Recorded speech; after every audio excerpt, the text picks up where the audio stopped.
Guys, हम doctor को भगवान का दर्जा देते हैं, लेकिन क्या हम उनकी जिंदगी का सच जानते हैं? क्या हमें पता है कि हमारे जो केयर गिवर्स हैं, यानी कि जो डॉक्टर्स हैं, हॉस्पिटल के स्टाफ्स हैं, वो खुद केयर, मतलब जो दे रहे हैं, उनको खुद को केयर की बहुत जरूरत है।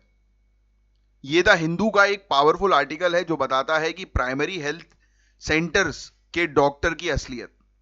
तो ये आर्टिकल को बहुत ध्यान से सुनो, काफी चीजें इसमें आपके समझ में आएंगी। प्राइमरी हेल्थ सेंटर के डॉक्टर्स का काम सिर्फ पेशेंट्स देखना नहीं होता।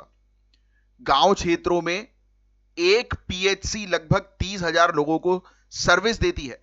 सोचो, एक डॉक्टर के ऊपर कितनी बड़ी जिम्मेदारी होती है।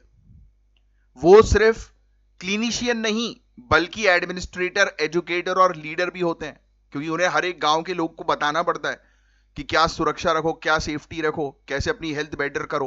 तो वो एजुकेशन ही दे रहे हैं ना एक प्रकार से, और हर चीज मैनेज करना।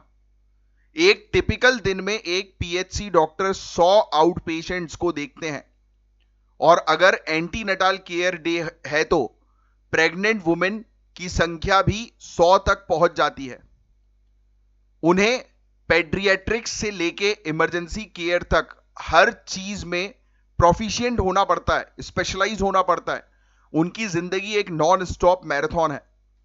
लेकिन सबसे बड़ा बोझ है पेपर वर्क।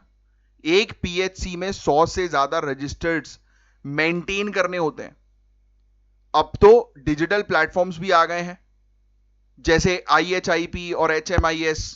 लेकिन प्रॉब्लम यह है कि डॉक्टर्स को अब भी दोनों, यानी कि पेपर वर्क और इलेक्ट्रॉनिक सिस्टम में, मतलब डेटा डुप्लीकेट करना पड़ता है। यानी कि पेपर वर्क भी करना है, फिर उसको सिस्टम में भी डालो। तो जो सिस्टम काम आसान करने के लिए था, वो डबल बर्डन आज की रेट में बन गया है। तो ये एक्सेसिव वर्कलोड और पेपर वर्क का नतीजा है बर्नआउट। वर्ल्ड हेल्थ ऑर्गेनाइजेशन ने इसे एक ऑक्यूपेशनल फिनोमेना माना है। साउथ इंडिया जैसे स्टेट्स में जहां हेल्थ इंफ्रास्ट्रक्चर बेहतर है, वहां भी डॉक्टर्स बर्नआउट रिपोर्ट करते हैं। जब केयर गिवर्स ही मेंटली और इमोशनली एग्जॉस्टेड होंगे, तो वो पेशेंट्स की देखभाल कैसे कर पाएंगे यार? तो ये सवाल है, अपने आप से हमें पूछना चाहिए कि वो डॉक्टर्स जो हैं, जो वहां पर बैठे हैं, अगर उनका मेंटल स्टेट सही नहीं होगा, तो वो कैसे फिर और लोगों की हेल्प कर पाएंगे? तो ये आर्टिकल हमें एक आईना दिखाता है। हमारे हेल्थ सिस्टम को इस बोझ को कम करने की जरूरत है, इस चीज को दर्शा रहा है। और डॉक्टर्स की सेहत को प्रायोरिटाइज करके ही हम एक मजबूत और बेहतर हेल्थ केयर सिस्टम जो है वो बना सकते हैं, क्योंकि अगर केयर गिवर थक जाएगा तो हम सबको नुकसान होगा। समझे आप? तो कुछ फैक्ट्स मैं आपको बता देता हूं जो इस आर्टिकल में मेंशन्ड है।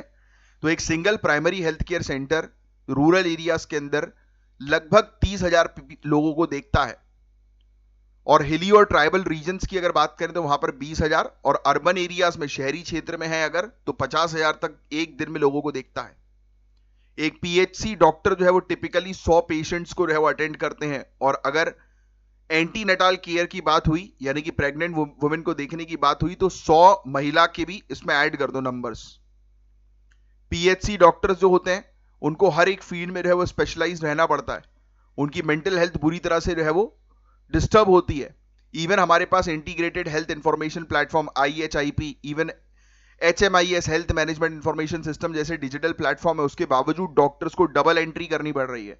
इसके कारण लंबे घंटों तक डॉक्यूमेंटेशन के लिए उनको क्लिनिक पर ही बैठना पड़ता है। इससे वो बर्नआउट हो जाते हैं, इमोशनल एग्जॉस्ट होते हैं, राइट? और अगर उनकी तबीयत खराब रहेगी तो वो फिर कैसे दूसरों की जो है वो हेल्प कर पाएंगे, राइट? तो यही है लैंसेट, वर्ल्ड हेल्थ ऑर्गेनाइजेशन, इनमें ऐसे ऑर्गेनाइजेशन ने भी इस क्राइसिस को हाईलाइट किया है, जो कि इस आर्टिकल में हम लोग को देखने को मिल रहा है। That's it. तो काफी इंपॉर्टेंट आर्टिकल था ये द हिंदू का।